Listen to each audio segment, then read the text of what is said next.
পুরুষরা কয়েক হাজার বছর ধরে মেনটেন করে আসছেন।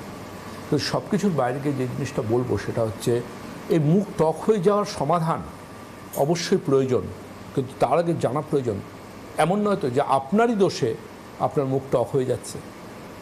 চলে আসি আলোচনায়। প্রথম পয়েন্টটা বলবো এটা, সেটা হচ্ছে দেখুন আপনার ডায়েটারি হ্যাবিটটা ঠিক তো। ধরুন আপনি প্রচণ্ড এমন একটা প্রফেশনে আছেন, প্রচণ্ড ব্যস্ত, ধরুন দিদি আপনার কথাই বলছি, আপনি ধরুন একজন বাচিক শিল্পী, আপনি সঞ্চালিকা, আপনাকে পরপর প্রচুর মানুষ আসেন যান, হয়তো আপনার লাঞ্চ করার টাইম পেলেন না, এবং একটা সময় যখন আপনি লাঞ্চ করতে বসলেন আপনি প্রচণ্ড হাংরি ফিল করছেন, তখন খুব অ্যাপিটাইট, কিন্তু সেই সময় অনেকটা খেয়ে নেওয়া হলো, মনে হয় স্পিডে খাই, একটু এটা খাই, একটু ওটা খাই, একটু সেটা খাই।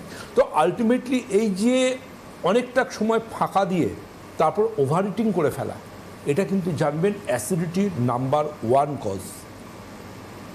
অ্যাসিডিটির নাম্বার 1 কজ। ওই খাবার দেখবেন হজম হতে চাইবে না, পেট ভার হয়ে থাকবে, অনেকক্ষণ পেটে থাকবে, অনেক সমস্যার কারণ হবে। সুতরাং মনে রাখুন, আয়ুর্বেদ বলছে পরিমাণে কম বারে বারে খান, স্টমাক ফাঁকা রাখবেন না।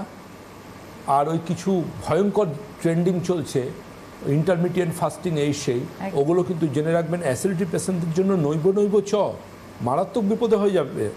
এমনকি আপনাকে মাঝরাত্রে হুডার বাজিয়ে অ্যাম্বুলেন্সে হসপিটালে ছুটতে হতে পারে।